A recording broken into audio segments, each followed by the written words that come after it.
Buenas tardes a todas y a todos, bienvenidos a este nuevo conversatorio dentro de estas jornadas sobre cuestiones médicas y legales de cannabis que se inscriben en algo que estamos celebrando, que es que se inicia formalmente el Diplomado sobre Cannabis, Regulación y Políticas de Drogas en la Universidad Nacional de Quilmes, junto con CECA, el Centro de Estudios Canábicos de Argentina, de Cultura Canábica Argentina. Y la verdad que esta es la segunda jornada de este evento y tiene un tremendo éxito. Lo están siguiendo muchos a través del canal de YouTube de UNQ TV. De paso, aprovechamos para recomendarles que se suscriban al canal de YouTube, así reciben directamente los mensajes y los avisos de cuando hay nuevas charlas, nuevas mesas, con este evento y con otros que hace la universidad. El diplomado es muy extenso en cuanto a lo que cubre y uno de los módulos justamente tiene que ver con lo que vamos a discutir en este conversatorio. Un módulo sobre los usos terapéuticos y científicos de cannabis. Y los participantes del conversatorio también son participantes de este módulo dentro del diplomado, así que vamos a charlar un poquitito desde la perspectiva de cada uno, desde la experiencia de cada uno, sobre esta cuestión de usos terapéuticos y científicos, y después vamos a discutir entre todos, tanto a propósito del diplomado como a propósito de los temas específicos de los cuales nos van a contar. Les presento a quienes nos acompañan en el orden que van a realizar sus presentaciones. Está el doctor Marcelo Rubinstein. Marcelo es investigador del CONICET y dirige un laboratorio en el Instituto de Ingeniería Genética, el INGEVI, de CONICET, y es un gran experto en sistema endocannabinoide, entre otros sistemas cerebrales que investiga Marcelo a nivel básico y también con alguna perspectiva de aplicación. Y él nos va a hablar justamente del aspecto científico de estos sistemas. Después, el doctor Marcelo Morante, que es del Ministerio de Salud de la Nación, va a participar tanto en el conversatorio como en el diplomado con la formación médica en Argentina. ¿Sí? ¿Qué se sabe en cuanto a la formación médica de las aplicaciones terapéuticas, la importancia de la investigación y la integración de los saberes?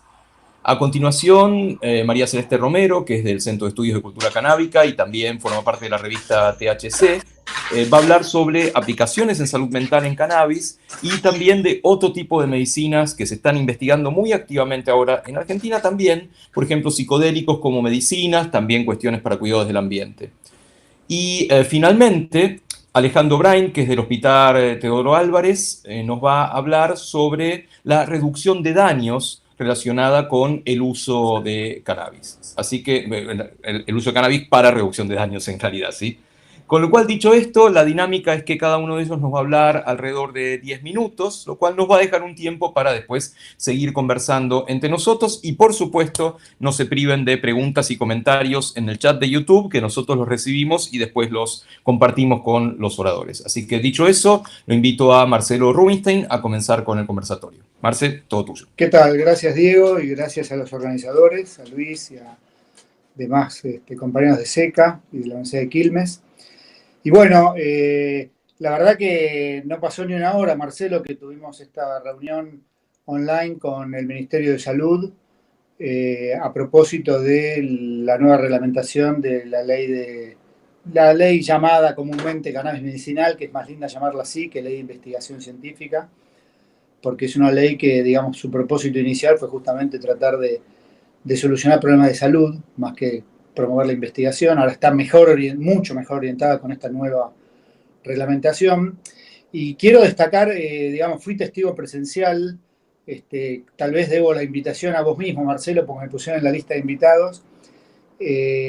La verdad que fui testigo presencial de ver cómo un ministro de la Nación y una viceministra que están, como ustedes saben, totalmente enfrascados en resolver tal vez el problema de salud más grande que tuvo la Argentina en los últimos 100 años. Sin embargo, dedicándole un tiempo junto con Marcelo, que ninguna duda es el artífice entre todo lo que pasa en el ministerio y lo que pasa en relación al tema del cannabis y la terapéutica con cannabis en particular. La suerte de tenerlo él ahora, porque todas las preguntas que yo tengo nuevas ahora, porque ustedes saben, cada vez que se produce un avance aparecen nuevas preguntas. Hasta ahora uno estaba enfocado a tratar de saltar un obstáculo.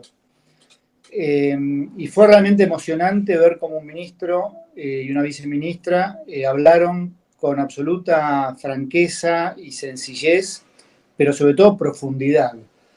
Ginés nos dijo a todos, y desde un despacho oficial, no nos lo dijo en una mesa de café o caminando en un congreso médico cuando nadie escucha. Él dijo que ahora la gran batalla, lo tengo anotado, pero lo anoté en otro lugar, no lo tengo acá al lado mío, pero él dijo básicamente, porque esto ocurrió hace una hora, él dijo que ahora la gran batalla es contra los monopolios hegemónicos. Que lo diga el ministro de Salud es una cosa muy importante y habla un poco de hacia dónde está yendo o hacia dónde quiere ir en este área este gobierno, o por lo menos sabiendo quiénes son los que se ponen enfrente. Y lo dijo claramente, cuando terminó habló muy poco, pero fue muy contundente y muy cálido además. Y dijo que este gobierno y su gestión estaban involucradas en políticas sanitarias y de salud social, por sobre cualquier otra cosa. Dice, donde haya esos temas, a nosotros nos van a encontrar. Entonces, como esta mesa, si bien yo soy científico básico, yo creo que soy el único que no es médico de los cuatro, pero creo que este tema es un tema médico. Hoy por hoy el cuello de botella está realmente en los profesionales médicos, porque ustedes saben que la nueva reglamentación que salió ayer a las 12 de la noche, lo que está marcando es que se va a permitir una serie de nuevos procedimientos para abastecerse de, como lo quieran llamar, medicamentos en base a cannabis o planta o extractos o lo que sea, derivados, pero que siempre va a tener que haber una receta médica. Va a tener que haber un profesional de la medicina involucrado. Por suerte ya ahora no necesariamente un neurólogo o un neurólogo infantil, como era con la reglamentación anterior, sino que cualquier médico, incluso un médico clínico, va a poder, un médico de cualquier especialidad, porque no se identifican patologías, sino que se identifican una necesidad clínica de recetar este tipo de sustancias o derivados. Entonces, aprovecho mi lugar de expositor para hacer la primera pregunta a los tres que me siguen, especialmente a Marcelo, que hoy también se vio como él es una persona, es un pionero. O sea, yo creo que Marcelo, ya todos lo saben en este rubro, pero Marcelo es parte de la historia ya de la medicina de la Argentina, una historia que todavía hace falta construir. O sea, que no te metas en un pedestal todavía, Marcelo, todavía el camino es largo, pero vos realmente sos un héroe en esto, y sos una figura que marca para mucha gente. Y no lo digo por mí, porque yo, como te dije el otro día por teléfono, que hablamos circunstancialmente, yo no me dedico en este momento a hacer investigación en cannabis, no tengo familiares ni necesidad personal de estar involucrado en cultivos solidarios o en la parte terapéutica, pero sí participo activamente de la red argentina de cannabis medicinal del CONICET, y sabemos que hay decenas, si no centenares, de miles de familias argentinas que están esperando que esto salga bien. Y va a ser muy importante que salga bien en la medida en que los médicos se comprometan, porque los médicos van a tener que atender a pacientes, atender los reclamos. Hoy lo que vimos en esta reunión, que estaban estos funcionarios que yo describí, había, no sé, unas 40 personas, no las conté en el chat, de los cuales el 80%, sino más, eran de asociaciones de ONGs ligadas a problemas de salud. Madres o familiares de personas con autismo, con epilepsia, con una cantidad de patologías, y que comentaron todos que recibieron centenares de llamados a partir de ayer, sumados a los que vienen recibiendo toda la semana, ¿no? Entonces ustedes ya nos van a contar eso, pero yo creo que ahora el gran cuello de botella está en la formación profesional de los médicos y en derribar los prejuicios de la comunidad médica que no estudió el sistema endocannabinoide, no estudió la terapéutica de cannabis. Esto, Marcelo, vos lo vas a poder explicar bien porque sos parte de nuestra comunidad médica.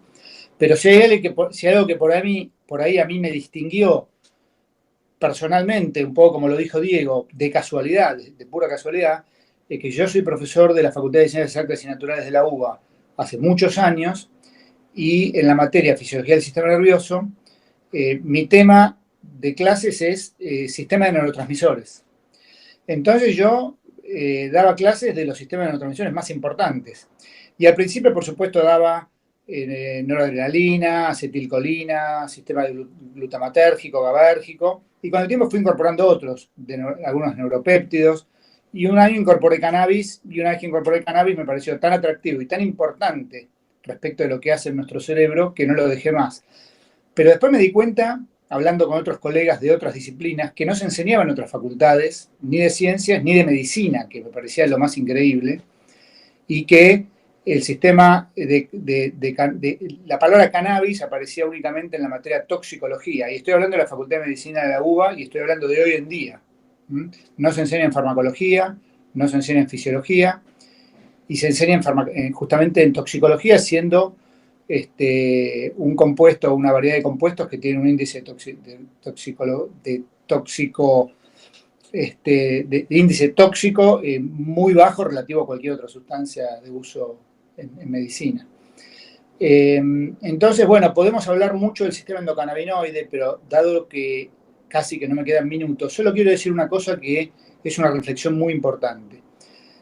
Toda nuestra vida, desde que nosotros, todos ustedes, bueno, más o menos pertenecemos de alguna manera a una misma generación, habrá 20 años de diferencia entre nosotros, entre el más viejo y la más joven, que seguramente sea Celeste.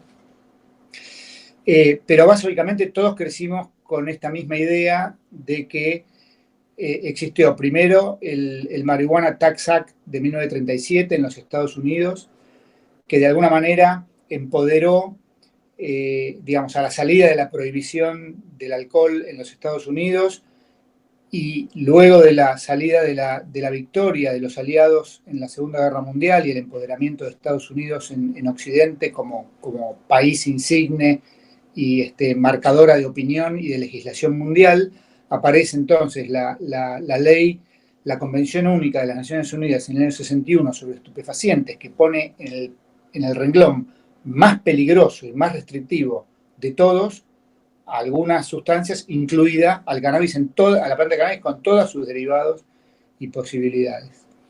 El lugar que todavía ocupa.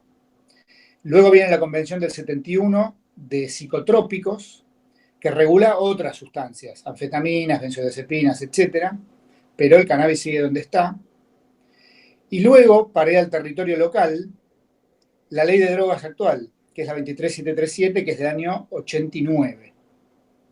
Bueno, todas esas cosas ocurrieron en ausencia absoluta de conocimiento del sistema cannabinoide, porque el sistema cannabinoide se descubrió justamente a partir de los finales de la década del 80 y se empieza a consolidar la idea de qué es eso, quiénes son los receptores, los genes y las moléculas en la década del 90.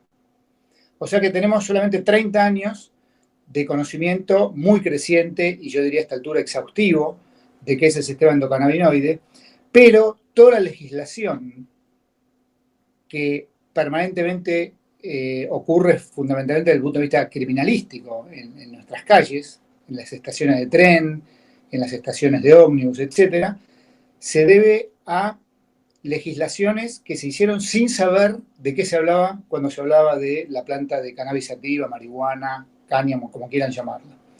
Entonces, eso exige naturalmente una actualización. Han pasado grandes cambios en nuestras sociedades.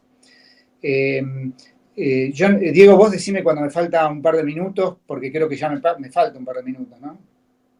Hace 2 minutos te faltaban 2 minutos, así que Bueno, estás entonces cerrando. ya voy cerrando, Dale. porque además yo creo que es muy importante, es mucho más importante que hable un científico básico hoy, que hablen los médicos, por lo que está viendo la Argentina en particular, que es un cambio de paradigma. Lo que pasó ayer, yo lo definí como un cambio copernicano. O sea, son esos cambios drásticos en una política y como una misma ley, es muy interesante desde el punto de vista del análisis político, como una misma ley puede ser reglamentada por un gobierno de una manera y un cambio de gobierno un año después, o en realidad pasaron 3 años, de 2017, da vuelta a la media completamente y expone otros componentes y otras necesidades y otra orientación. Ahora están, como digo yo, las gateras abiertas y están los caballos listos para salir a correr. Y los médicos son claves de cómo van a correr esos caballos y qué bien o qué no tan bien le pueda llegar ahí a esta iniciativa, ¿no? Así que los dejo a los médicos. Muchas gracias, Marcelo Rubinstein, que como ven está hace rato dando el paso desde el laboratorio y el aula hacia la salud pública, hacia las políticas públicas en algún aspecto. Y Marcelo hablaba de lo importante que es la formación médica y nos va a hablar, entre otras cosas de esto, Marcelo Morante del Ministerio de Salud. Así que, Marcelo M., adelante. Bueno, aprovecho para saludarlos y agradecerles la invitación, alentar en esta gestión de una diplomatura. Me parece que son los grandes pasos. Uno habla de formación y que las distintas universidades vayan contemplando esta posibilidad me parece muy, muy trascendente, muy interesante para lo que vendrá. Marcelo dice que estamos dando los primeros pasos. Yo creo que los ejes correctores de estos pasos que vamos a tener van a tener que ver con los ámbitos universitarios. O sea, allá por el 2013, esta idea de discutir cannabis medicinal en la Facultad de Medicina de La Plata, de la única forma que se podía sostener era con una iniciativa que era aprender sobre el sistema endocannabinoides. O sea, era una mala palabra plantear cannabis como una forma de capacitar alumnos de farmacología básica, pero el sistema endocannabinoides hablaba de receptores, de ligandos endógenos, o sea que un poco eso fue un poco el escudo inicial que pude utilizar para poder avanzar sobre un tema que no tenía una regulación para nada oportuna y que aún así, y todo el tejido social de madres, investigadores que fuimos avanzando, nos tocamos en el 2017 con algo similar. O sea, nos emocionamos y nos desilusionamos a la vez de que lo que habíamos generado simplemente era algo que fue llamado una ley de investigación cuando no era necesario, por sustancia controlada que fuera, generarle una ley para poder de alguna forma instalar el debate o mejorar el acceso. Yo sigo pensando que la gran herramienta es la capacitación, no solamente médica, sino también de la comunidad y, bueno, y claramente también de los políticos que de alguna forma empiezan a gestar este tipo de marco regulatorio y que se nota en algún punto sus debilidades de desconocimiento, sus preconceptos, y la sociedad científica nos obliga a ir un poquito más allá, es un poco más complejo porque encuentra debilidades claras en el cannabis medicinal desde la evidencia, y la evidencia es un tema controversial claramente. O sea que si uno quiere ponerse a favor o en contra, o ponerse en una mirada oportuna o descalificante, se puede poner descalificadora desde la evidencia científica de que alguna sociedad científica llama de calidad metodológica. Bueno, entonces, ¿quién define la calidad metodológica? Bueno, ciertas formas que tiene el investigador en cuanto al tipo de ensayo que desarrolla. Y bueno, cannabis, con un marco regulatorio poco oportuno, no solamente en Argentina, sino en todos los países, fue dando sus pasos, y esta evidencia básica que habla Marcelo después se transformó en evidencia clínica, estudio observacional, que a las claras nos pueden dar un norte, una orientación. Pero bueno, yo intentaba...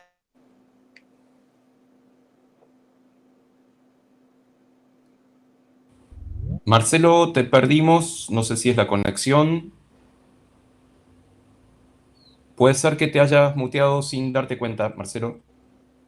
Que no olviden que estoy en el ministerio y es un arte, ¿no? Salir de la encrucijada. Bueno, este médico joven que yo imaginaba, o aquel alumno, me imaginaba que tenía que tener algún tipo de nociones claves sobre la planta inicialmente, porque ahí había una primera lógica diferente. O sea, discutir en la Facultad de Medicina una planta con lo que significan las complejidades, cuando habitualmente estamos por el producto purificado y por el causa-efecto. O sea que es un paradigma totalmente distinto. Pero bueno, la planta entró en discusión a la Facultad de Medicina, el sistema endocannabinoides claramente nos daba una oportunidad, pero después entramos a meternos donde se podía notar la debilidad de la evidencia de calidad, cuando uno indagaba sistemas de dosificación, sistemas de interacciones, efectos a largo plazo. Entonces, era obvio que teníamos que recoger ese dato, porque cada vez que íbamos a un lugar o algún congreso nacional, aparecía la sociedad científica dura pegándonos en ese punto.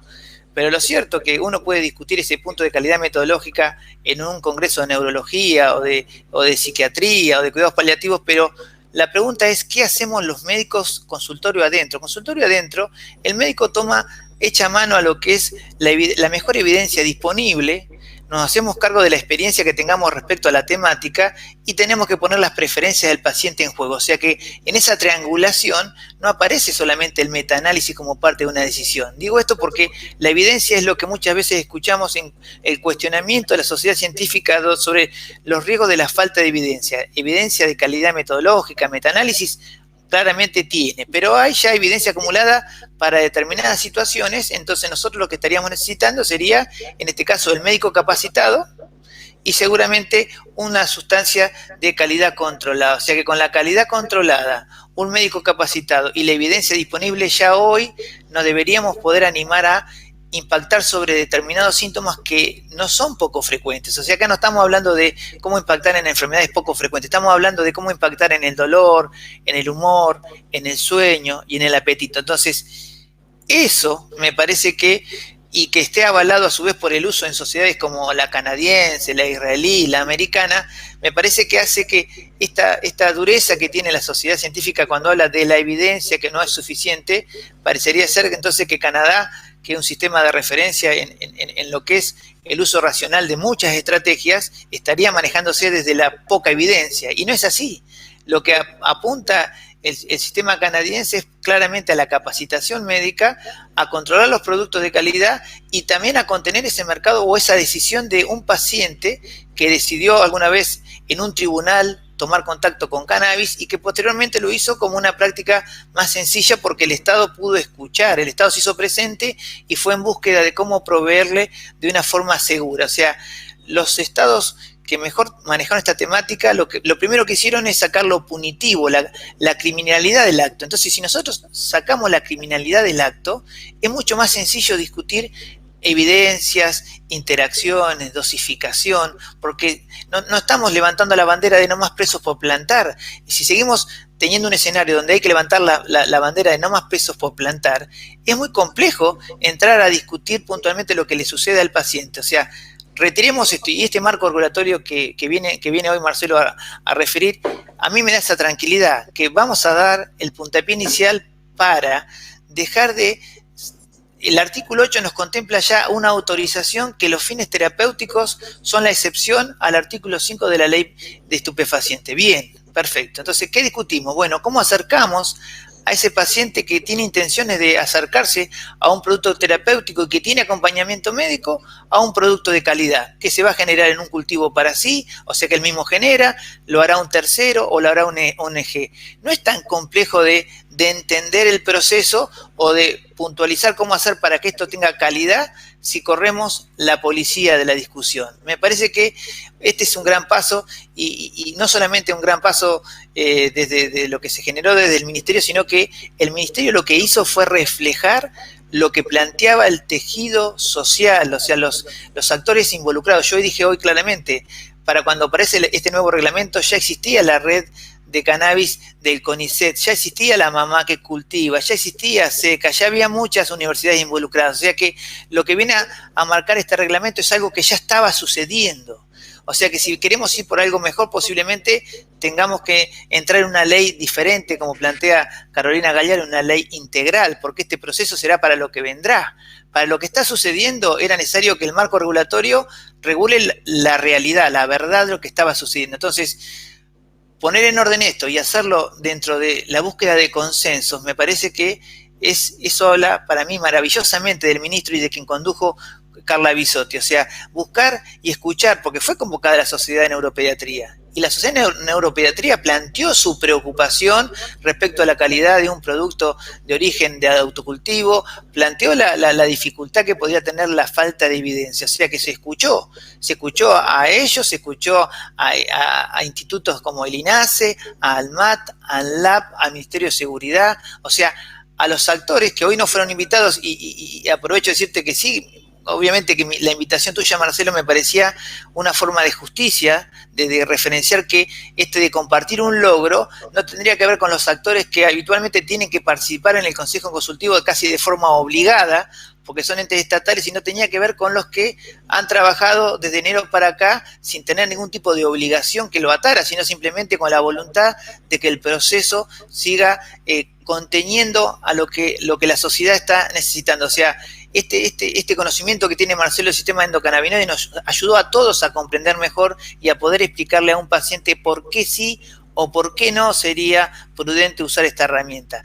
Sigo pensando lo mismo. Creo que esta ley nos va a permitir sacar la criminalidad del acto y a su vez que el médico entienda que ahora tiene que responder desde el conocimiento, porque el conocimiento está muy familiarizado con el preconcepto o el prejuicio, o sea que el decir no hay evidencia y no evaluar qué tipo de evidencia estamos exigiendo a lo que nosotros consideramos que no es un medicamento, o sea, hay un punto de acuerdo, es que si nosotros planteamos cannabis como medicamento, seguramente nos van a caber todas las fases de investigación. Ahora, si nosotros decimos que el cannabis en la mayoría de sus usos está siendo utilizado como un fito preparado, como un fito derivado, ¿por qué caer con la investigación con todas las fases y con toda la rigurosidad de la relación causa-efecto, efectividad, seguridad, si estamos realmente mirando otra herramienta? Entonces, uno trata de que esa sea hoy la discusión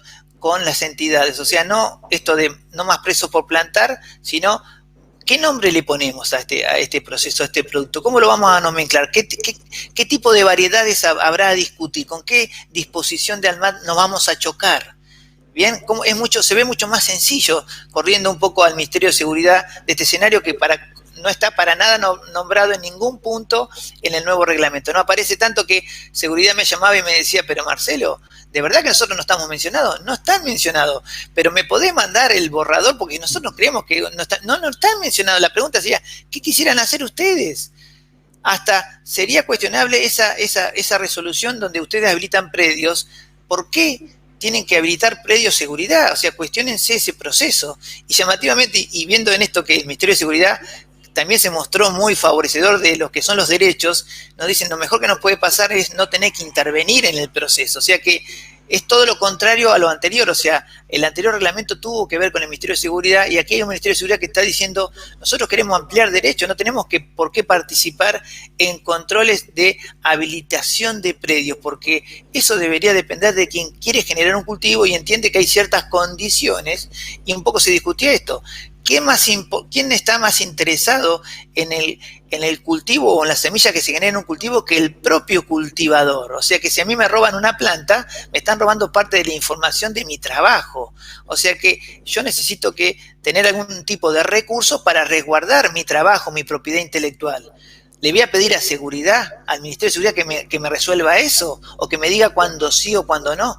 Digo, cómo el debate empieza como a virar a caminos más lógicos. O sea que este marco regulatorio yo lo vivo con la alegría porque vamos a empezar a discutir como discute el mundo. Cannabis medicinal es un escenario de la ciencia, es un escenario de lo nuevo, del desarrollo productivo, de inversiones, de participaciones de muchos actores. Del que menos tiene que participar es claramente el Ministerio de Seguridad. Así que yo, agradezco un poco este espacio que me dan para transmitir que esto recién empieza, o sea y los ámbitos universitarios seguramente son lugares para nosotros, o para mí puntualmente, de consulta y de desarrollo. O sea, yo lamento no poder estar todavía dando esas charlas los sábados en la Facultad de Medicina, pero uno tiene que tratar de que esto sea una capacitación a nivel federal y trabajar con referentes provinciales para que haya convenios con las universidades, con las distintas ONG. Esto también lo dice, y es muy interesante. El artículo 5 plantea el convenio con universidades, que era el gran ausente, la universidad de una ley, el gran ausente,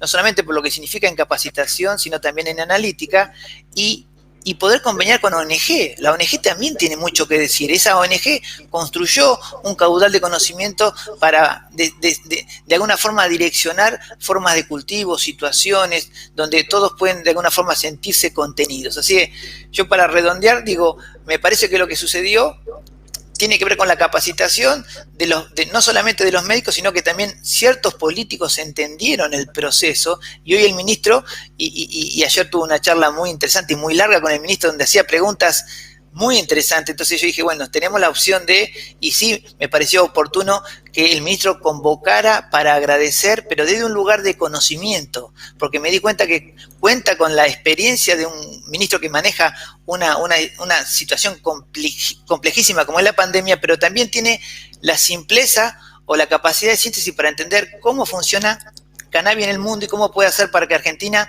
se acerque a ese camino. O sea que eso, y lo que dijo el mensaje del ministro fue muy sencillo, pero extremadamente contenedor para quienes llevamos muchos años en todo este proceso. O sea, nos marca un norte, pero claro está que estas resoluciones va a haber que trabajarlas, entonces es un puntapié inicial, o sea, hay que trabajar muy bien como el futuro de esta resolución. Me parece que todos los países nos demostraron que eran dinámicas, que fueron cambiando, entonces vamos a tener que estar preparados. Pero sí. Tendríamos que ir cerrando así, Dale. Después volvemos sobre el tema. Vamos a tener que, listo. Vamos a tener que estar preparados para estar en acuerdos y en desacuerdos. Me parece que es un ejercicio democrático y de lo más interesante. De acuerdo y en desacuerdo para que esto evolucione. Muchas gracias. Muchas gracias a vos, Marcelo, por el entusiasmo y por el trabajo tan continuo que está de a poco rendiendo algunos frutos.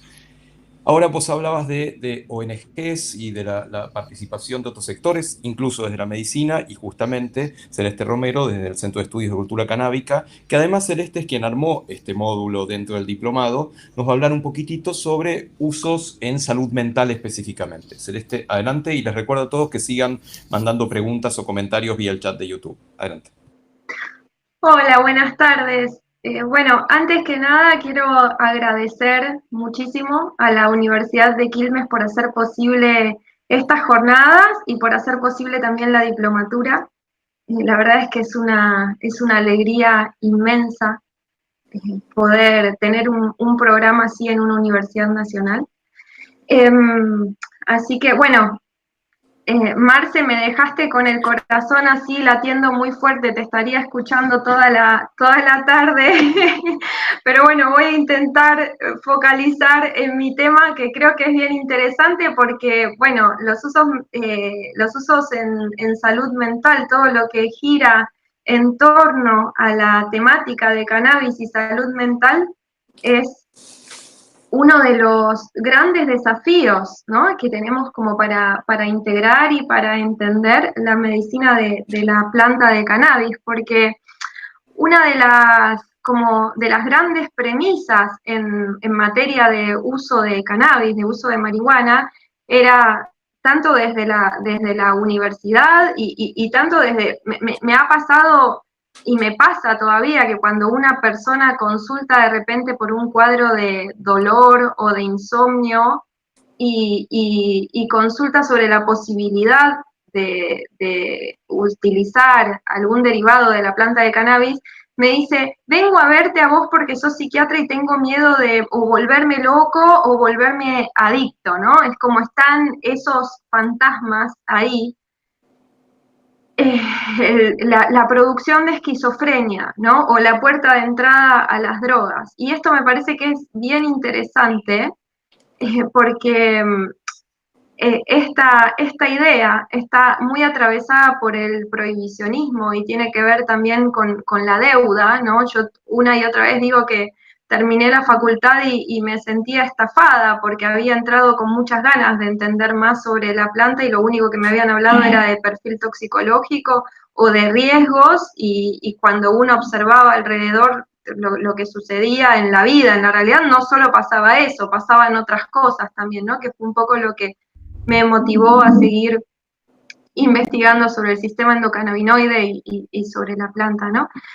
Pero, por ejemplo, en materia de esquizofrenia, por ejemplo, que es una de las cosas que se le atribuye tanto al cannabis como una sustancia que puede producir esquizofrenias,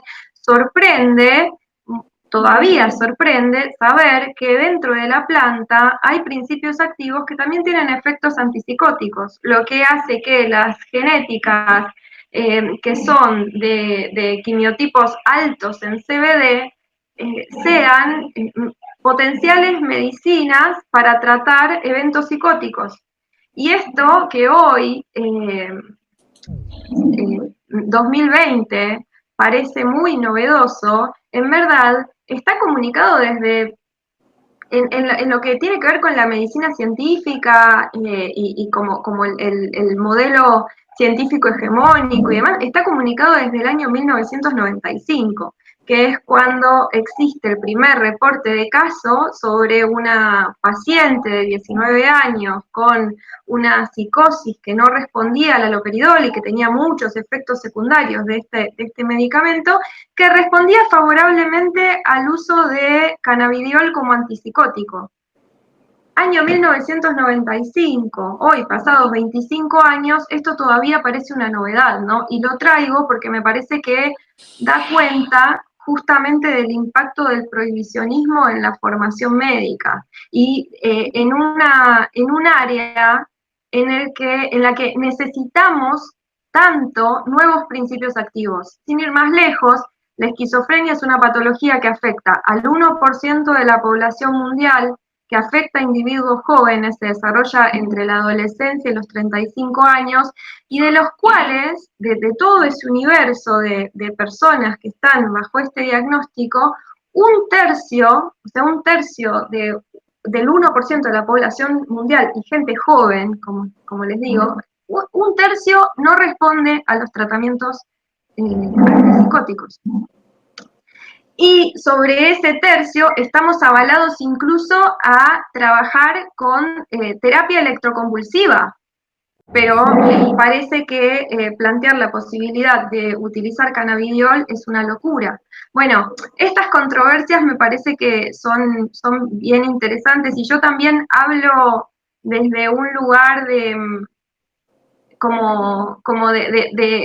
desde una profunda inspiración en lo que he visto en estos años que llevo acompañando usuarios y familias que cansados de la no respuesta ante las medicinas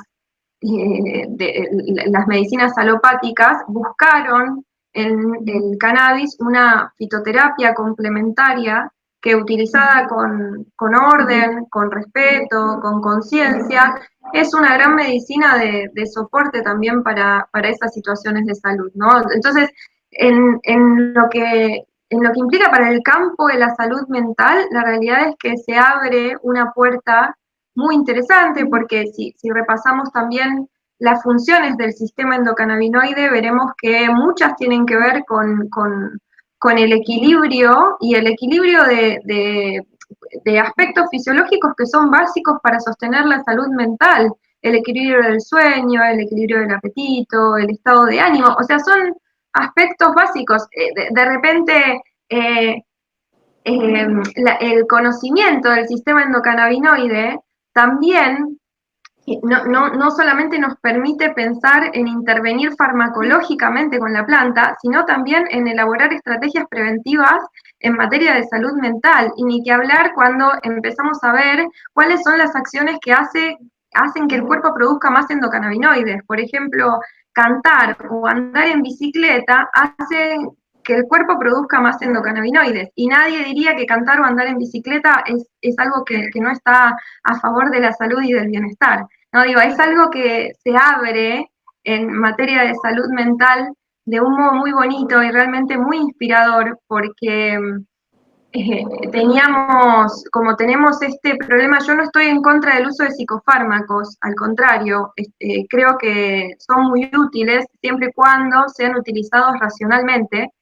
Y tenemos este problema de una población que cualquier cosa lo trata con psicofármacos, ¿no? Y hay muchos psicofármacos que generan procesos de dependencia, generan procesos de tolerancia, aparecen efectos de abstinencia ante la discontinuación. Y esto básicamente que estoy describiendo son los efectos del uso de benzodiazepinas, que hoy quien no tiene un clonazepam en el botiquín, ¿no? Entonces, en ese sentido, me parece que, bueno, quizás me adelanto un poco a lo que va a hablar Ale también sobre reducción de daños, ¿no? Pero cómo el cannabis se vuelve también una gran estrategia de reducción de daños. Y no sé cuánto tiempo tengo, pero creo que 2 minutitos más tengo, Diego. Sí, tenés 3 minutos. Ah, fantástico, porque no quería dejar de invitarles a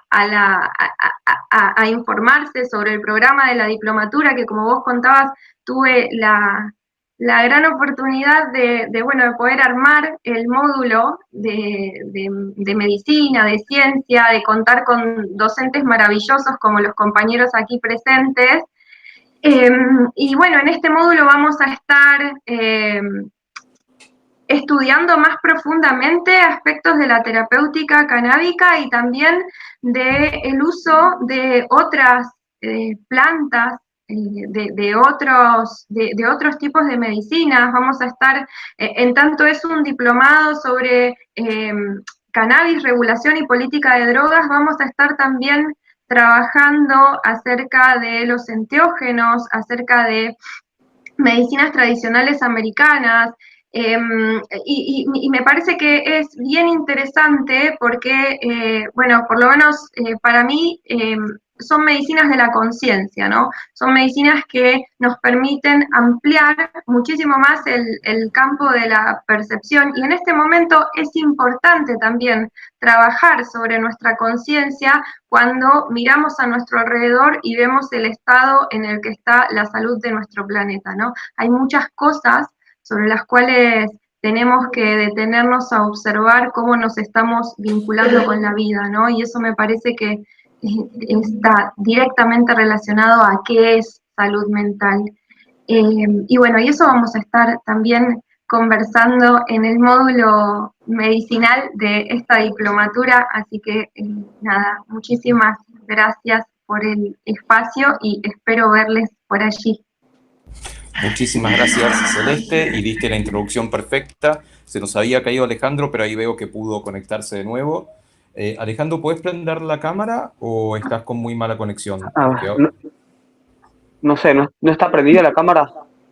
No te vemos, pero al menos te escuchamos. Ay, Así que aprovechemos el tiempo. tengo mala conexión. Aunque sea escuchamos, ¿Y me escuchan? ya Celeste introdujo un poco el tema de reducción de daños. Así que, dale nomás. Yo pensaba, digo, primero gracias por invitarme. Yo digo, bueno, ¿por qué me invitan? Digo, y en un sentido, digamos, pienso que, primero que no se habló del placer. Y una de las cuestiones, el placer es muy importante para los seres humanos. Y es algo que quizás esta sustancia nos los da. Eso es primero, ¿no? Segundo, yo trabajo en una sala de salud mental. Trabajo en varios lugares, pero bueno, trabajo en una sala de salud mental y yo volví en el 2012 a trabajar en esa sala. Antes de quiero decir que un hito es la ley de salud mental. Digo, yo soy psiquiatra y pienso que la ley de salud mental nos ayuda un montón para poder hacer una mejor medicina, digamos, una mejor medicina en tanto uno trabaja con interdisciplina y trabaja también con intersectorialidad. Por ejemplo, el artículo 22 de la ley con la unidad de letrados es muy importante porque impide que alguien esté encerrado, que alguien que está encerrado por una cuestión médica pueda tener alguien que lo defienda, ¿no? Eso es muy importante, digamos. Es un contralor importantísimo. Entonces, antes de la ley, el artículo 4 de la ley dice que todo efector de salud tiene que atender problemas de consumo problemáticos de drogas, tanto ilegales. Marcelo Rubinstein dijo que esto es un antes y un después, es copernicano, y para mí también es copernicano, digamos, es casi lo que se hacía con los adictos, o mal llamados adictos, y lo que se hace en muchos lugares, para mí es como un campo de concentración de personas, digamos. No se hace esto con una persona que tiene hipertensión y que comió un bife de chorizo y que volvió a comer un bife de chorizo y tiene hipertensión y se lo echa porque vuelve a consumir una sustancia. Entender que no toda persona que consume una sustancia es adicta a esa sustancia es muy importante. Solo el 25% tienen problemas de consumo problemático y solo un 5% tiene un problema de lo que se llama adicción, ¿no? Esto es vital. Yo creo que esto los médicos no lo sabemos y no lo sabemos por una cuestión que tiene que ver con la prohibición. La prohibición y el problema legal, la ley 23.737 tiene que ser una ley que tiene que ser derogada. No existe ni siquiera para la medicina una ley donde te pidan medidas curativas cuando para la medicina está prohibido hablar de curar, sino que no es de resultados, digamos, el acto médico. Los médicos nos tenemos que formar, los médicos no pudimos formarnos porque esta sustancia estuvo prohibida, entonces sabemos poco de las sustancias. Quizás un valor agregado que les puedo decir, por esto lo sabemos todos los que estamos acá, pero un valor agregado es contar una situación clínica, digamos. Nosotros tenemos una sala de 20 pacientes, varones. La sala ahora es a puertas abiertas, uno puede entrar y salir cuando quiera. Esta sala antes no recibía ni pacientes alcohólicos, ni pacientes que tengan problemas con consumo de sustancias legales, ni pacientes perversos. Nuestros jefes consumían alcohol y eran perversos. Quiero decirlo porque es importante, ¿no? Porque no puedes estar del lado del enfermo, pero sí puedes estar del lado no del trabajador, sino del jefe, ¿no? Entonces, esto es como, a partir de que volvimos a entrar, los residentes decían que no sabían trabajar con pacientes que tuvieran problemas de adicciones. Entonces, nosotros tenemos la suerte de tener un hospital que tiene un hospital de día de adicciones en el primer piso del pabellón I, que está cerca de dermatología. Entonces, durante 30 años o más, fue muy friendly, muy amigable con los pacientes que tenían problemas de consumo problemáticos. Así que antes no internamos, empezamos a internar y empezamos a tener grupos terapéuticos dentro de la sala, grupos de los mal llamados duales. Lo que quiero decir es que el problema de las adicciones es un problema de salud mental, pero sobre todo es un problema de salud. O sea, las adicciones, que no quiere decir el que consume, porque dijimos que el 80% de las personas consumen, y de marihuana más del 90% no tienen ningún problema de consumo problemático. Algunos sí, en chicos sí, hay ciertos problemas que hay que tratar y hay que estudiarla, y además esta droga esta planta produce beneficios veros en muchas enfermedades. Entonces, lo primero que hicimos fue tratar de formarnos nosotros. ¿En qué nos formamos? Nos formamos en tratar de no expulsar. La prohibición lo que hace es expulsar al paciente que no quiere dejar de consumir. Entonces, digamos, ahora entendimos que alguien puede venir por un problema de consumo de cocaína y querer seguir fumando marihuana, y eso podemos intentar hacerlo. La reducción de daño implica esto, implica también tomar lo que el paciente, el usuario quiere, necesita, puede, digamos. Sin querer lo que nosotros queremos. Es como con cualquier enfermedad. En cualquier enfermedad alguien no quiere tener la glucosa alta, ¿no? Digamos, está bien, algunos comerán más azúcar, menos azúcar, su enfermedad irá mayor o mejor grado, y si comen menos azúcar, mejor, pero nadie los va a encarcelar por comer más azúcar, nadie los va a encarcelar por ponerles más sal a la comida, nadie los va a discriminar por algo de esto. Entonces, o por fumar, digamos. Entonces, creo que el médico, que desde el grado tiene que estar formado de otra manera. Yo me recibí en el 96, había hecho con unos compañeros que trabajaban en filosofía, juicios a las universidades, y a la medicina se le hacía un juicio que no se hablaba de la muerte. Yo, en mi época, no hablábamos de la muerte. En medicina no hablar de la muerte es tremendo no hablar de la muerte. Bueno, tampoco se habla del placer y tampoco se habla de las drogas prohibidas. Incluso nadie conoce que hay una ley de alcohol, que es una ley que tiene un programa. La ley de alcohol del 97, hay un programa que es del 2010, que es un programa contra el consumo excesivo de alcohol. Digo, ¿no? Entonces, en este punto, creo que, bueno, un detalle clínico chiquito. El otro día, un paciente que se lo expulsaron de la casa vino a la sala, con otros pacientes se encerraron en un lugar donde nosotros llamamos concurrencia, tomaron alcohol y rompieron algunas cosas, fumaron y rompieron algunas cosas. Puesto esto, al volver, bueno, todos enojados, pero después pensamos, ¿no? Entre todos tratamos de pensar de esta manera. Este paciente había sido expulsado de su hogar o del lugar donde estaba, y nosotros nos pusimos a pensar, ¿cuántas veces hemos tenido un problema amoroso, nos hemos ido a la casa de un amigo y este amigo nos invitó al bar a tomar una cerveza o a fumar marihuana? ¿Cuántas veces nos ha pasado? Nos ha pasado un montón de veces. Ahora, ¿qué pasa? Nos pasa a nosotros que tenemos una casa, que estamos regulados, que nadie nos va a castigar por esto. Ahora, estos pacientes que saben que ya lo que están haciendo es prohibido, que no hay ningún lugar para eso, entonces cuando lo van a agarrar, rompen todo, se sienten culpables. O sea, y este es el sentido, me parece, que el cambio copernicano. Digamos, entender que, a ver, primero, si no regula el Estado la marihuana o cualquier droga, la regula el mercado negro, que es peor que la regula el mercado negro. Si bien esto todos lo sabemos, digamos, en un sentido, en todas las salas de cualquier hospital, hay drogas, porque en el barrio hay drogas, porque no se puede, a menos que cierres la puerta y pongas un seguridad, que es como pasa en las clínicas privadas, y los tengas contenido mucho tiempo. Eso no puede pasar, no se puede sostener, entonces, ¿qué hacemos los médicos? No miramos, hacemos la vista gorda, hasta que explote una situación, y ahí decimos, ¿cómo puede ser? Entonces, el cambio de los médicos tiene que ver con poder mirar, poder entender que hay que mantener una atención, que hay que acompañar al otro, como hacían los primeros médicos, ¿no? Digamos, acompañar al otro en la enfermedad.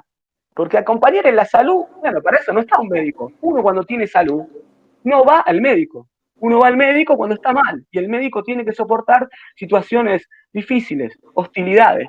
Hay una cuestión interesante de Derrida que habla de la hospitalidad. Y la hospitalidad es, bueno, hospital viene de hospitalidad, y la hospitalidad es hablar el idioma del otro. Y hablar el idioma del otro es engorroso, hay mucha hostilidad en hablar el idioma del otro. Pero mucha más hostilidad hay si a uno lo ven ya como un adicto, como un mentiroso, como un hábil ladrón. Estoy repitiendo palabras de un libro de Annie Minot que se llama Yo acuso, que ya está Celeste ya está traducido, no falta nada, y que es un libro donde que yo se los recomiendo a todos, es una psiquiatra de Ginebra en 1985, en plena pandemia de HIV, toma un servicio de adicciones y se da cuenta que en vez de traer a los pacientes a la fuerza, ella tenía que ir, entender de qué se trataban, hablar el idioma del otro, ver qué querían y ayudarlos. Y ahí tomó cuestiones de reducción de daño, terminó dando, sí, en Ginebra se da heroína, sale la heroína buena, mala por una heroína buena, dio jeringas, el HIV quedó en cero y fue viendo toda una experiencia que había empezado en Inglaterra. Y bueno, mucho más antes en Estados Unidos. Quizás la prohibición fue lo que detonó todo esto. La prohibición lo que hizo y lo que hace es que no se puede investigar. O sea, no es verdad que el primer, acceso a las drogas es la marihuana. Eso no es verdad. O de dónde se saca. Quizás el primer acceso a las drogas es la soledad, es el ambiente familiar. La violencia, inclusive quiero decir, algo que estamos intentando estudiar, que la violencia no tiene que ver con el alcohol. La violencia va a tener que ver más con la violencia de género, con la violencia institucional.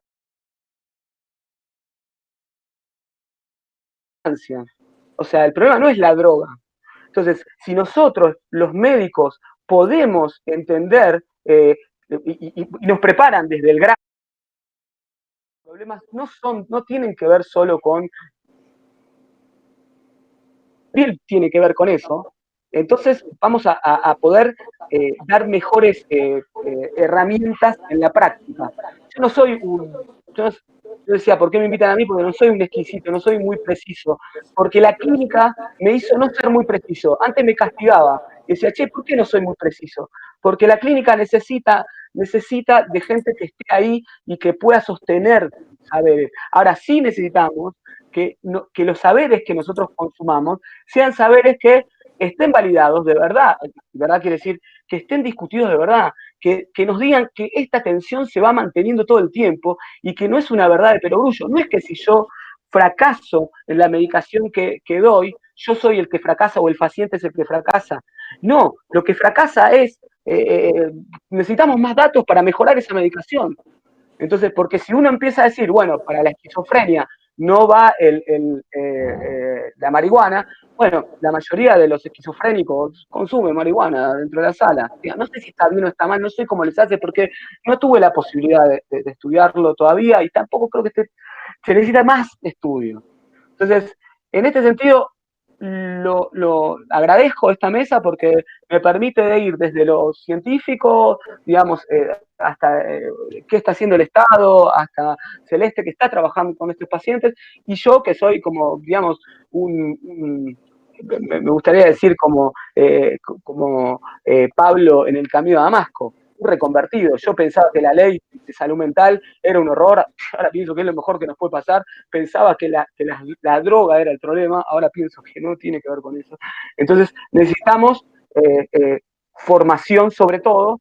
Ahora estoy participando en la capacitación general de residentes y entonces va a haber el año que viene un curso de drogas para residentes de primer año de salud mental, y creo que eso desde una perspectiva de reducción de daño y desde una perspectiva legal y no punicionista, y me parece que, bueno, nada, todos los días clínicamente podemos hacer desastres con las personas o podemos ayudarlas a vivir mejor. Me parece que esta diplomatura va por ese camino y agradezco la invitación. Muchas gracias, Ale. La verdad que era como verte, sí, aún con la cámara apagada.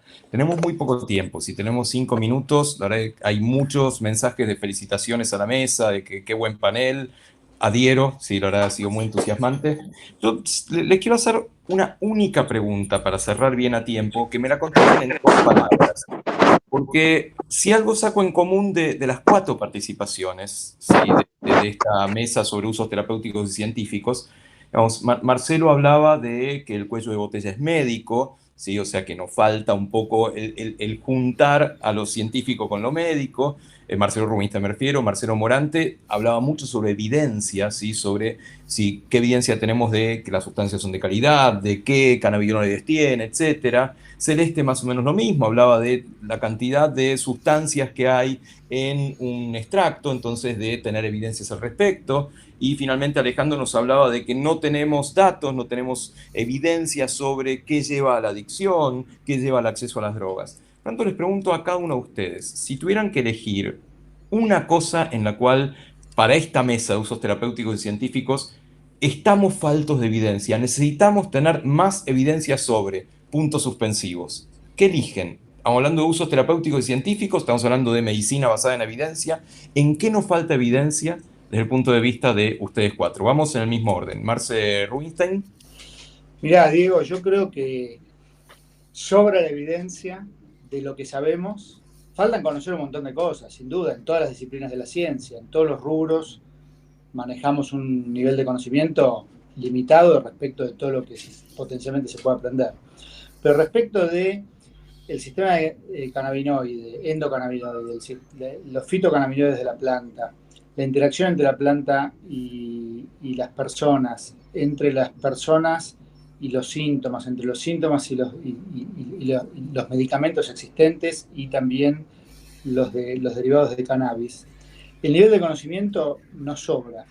Lo que también sobra, lamentablemente, y para mí hay que hacer el énfasis ahí, es en la tremenda cantidad de mitos, de prejuicios y de ignorancia que muchas personas muy importantes de la sociedad se resisten a combatir. Mira, yo te voy a decir una cosa, y voy a contar una anécdota personal, pero creo que se puede hacer pública. A principio de año fuimos a ver, me llevó a ver a mí, a Silvia Cochen, la diputada Carolina Gagliard, nos llevó a entrevistar a Vilma Ibarra, a la Casa Rosada. Un poco con la idea de preguntarle a ella, desde el punto de vista del tratamiento legal y técnico, cómo se podía hacer, cómo ella veía un cambio de reglamentación en este tema, la reglamentación que salió ayer y que ella preparó en el tramo final. Y ella nos dijo algo que a mí me dejó muy preocupado, pero con esperanza. ¿Cuál era lo que me dice? Mira, Marcelo, yo les voy a ser honesto. Yo le hice una pregunta y yo les voy a ser honesto. Yo veo con buenos ojos todo esto, me suena bien, pero yo no sé nada de todo esto. Eso dijo Vilma. Y yo estoy segura que al presidente le pasa lo mismo. Que él lo ve con buenos ojos, que le parece que estaría bien, pero no es un tipo que sepa de estos temas. Hay que enseñarle. Y de alguna manera estaba ella pretendiendo, ella también, saber más de este tema. Vos fijate que estamos hablando de un cuadro político fundamental, estamos hablando del presidente de la nación. Y hoy cuando cuando Ginés habló y Carla Bisotti también, y yo recordé una charla que tuve con Carla en el despacho de al lado, seguramente, o en el del piso de abajo, de arriba, no sé exactamente cómo están ahí, a principio de año, que también fui con Carolina Gailear y otros asesores, y ellos hablaban mucho, ellos estaban con otro discurso, parecían otras personas, porque ellos hablaban de, bueno, mirá, lo que nos preocupa es la falta de evidencia científica, decía Carla y decía Sonia Tarragano. Y yo me fui muy preocupado de esa reunión. Y yo sé que Ginés decía algo parecido por otras personas que estuvieron reunidas con él en esa misma época. Estamos hablando de época prepandemia, tipo febrero, por ahí. Ahora, hoy lo que se vio, y esto Marcelo debe haber sido un testigo privilegiado que por él le puede contar, cómo ellos, siendo médicos y siendo Ginés una persona de una formación de otra época incluso, porque Carla es una tipa más joven, pero Ginés es un tipo, digamos, se puede decir, una persona que vivió toda la época del provisionismo, por ósmosis la fue incorporando indudablemente, porque fue así para todos. Cómo ellos hicieron el trabajo de reinterpretar el tema. Te la dejo picando, Marcelo, porque me parece que ese es el tema clave, cómo la sociedad tiene que reinterpretar el tema. Por supuesto habrá quienes nunca lo quieran hacer, pero en la medida en que una mayoría importante de los cuerpos médicos, una mayoría importante de la industria farmacéutica, una mayoría importante de la sociedad en su conjunto y de los políticos lo haga, bueno, vamos a estar del otro lado. Sí. Sí. Una palabra clave es que, más allá que falta evidencia, de lo que sobra evidencia es que gran parte de todo este proceso tuvo que ver con el desconocimiento. O sea, el marco regulatorio construido desde ese lugar es muy complejo después de aplicar. O sea que de eso hay mucha evidencia. Yo diría, y eso lo he hablado un poco con Ginés, la falta de evidencia que uno podría tomar en cuenta y validar es qué pasaría o qué puede pasar a futuro en un cerebro en desarrollo que toma contacto en forma sistemática con el cannabis. Esa es una pregunta que uno se puede hacer respecto a la evidencia. En ese caso uno la puede considerar necesaria, no en el adulto mayor de 20 años, porque Canadá dividía rápidamente por encima, por debajo de los 20 años. Entonces, a ese margen etario, ahí ponía una fortaleza en la evidencia aquí y otra fortaleza allá. O sea que la evidencia, como hablaba el compañero con respecto a la sustancia, la evidencia en qué situación. O sea que la evidencia no puede sacar de contexto, no puede ser sacada de contexto como no puede ser sacada de contexto la sustancia. Aquí lo que se está haciendo es sacar de contexto la evidencia. Entonces lo que yo hice con Carla, con Sonia, es ponerle contexto a la evidencia, traerle la evidencia, ¿cuál es la situación que a vos te preocupa? Esta población, esta población, esta población. Entonces, todo este tipo de diferencias, de traer el contexto a la evidencia, fue lo que más o menos lo tenía que, los convenció de que esa es la forma de reducir daños y de conducir el proceso. O sea, no aplicar el todo o el nada, sino que exigir mayor control de calidad en las sustancias utilizadas en niños. Ahí es donde uno racionaliza el esfuerzo de la evidencia y de la calidad. Ahora, en adulto mayor que quiera consumir cannabis en su uso medicinal, ahí sería poco lógico ser tan estricto en la evidencia y en la calidad del producto. Muchas gracias. Celeste, Alejandro, algo muy breve que estamos sobre la hora. Bueno, yo creo que la evidencia está en cada casa, en cada madre que puso las manos en la tierra, hizo un aceite maravilloso y mejoró la calidad de vida de sus familias. Lo que cuesta es flexibilizar el reconocer eso también como evidencia, ¿no? Hay algo ahí muy maravilloso que trasciende la cuestión farmacológica y que tiene que ver con todo ese proceso de rehabilitación, de sanación, ¿no? Y me parece que quizás yo celebro mucho esto, ¿no? De que la reglamentación incorpore también al autocultivo como una forma segura de acceder a la medicina, porque es de lo que hemos sido testigos todos estos años, que es una forma hiper segura. Esa evidencia está, hay que hacer espacio para verla, darle espacio, nada más. Excelente. Alejandro, última reflexión. No, yo creo que lo que atañe a lo que yo hago es trabajo clínico de evidencia clínica en los pacientes que tienen problemas de salud mental, que padecen problemas de salud mental. es eso, trabajar ahí clínicamente. Eso. Excelente. Les cuento que hubo algunas preguntas sobre cuestiones de trámites para organizaciones o trámites para productores locales. Eso entiendo que es parte de otra mesa, la parte más de regulación dentro de las jornadas. También hay una pregunta que acaba de llegar sobre si la reglamentación habilita ensayos en universidades. ¿Sí? Eso después ustedes lo verán un poco cuando se hable de la reglamentación específicamente. Pero permítanme resumir de estas cuatro participaciones realmente extraordinarias. ¿Sí? Gente que no solo sabe, sino que lo siente, lo que dice y se entusiasma con lo que dice porque están convencidos de lo que están haciendo día a día.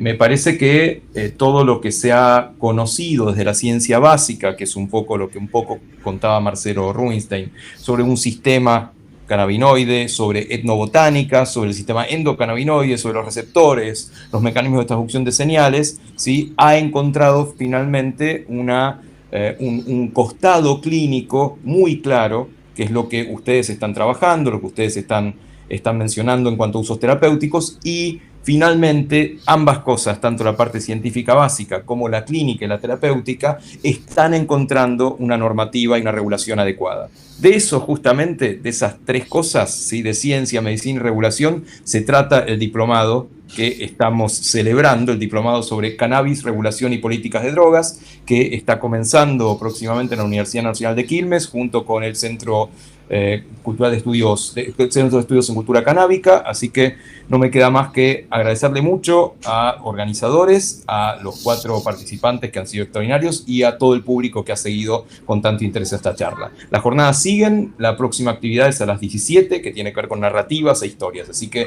los esperamos en ese momento.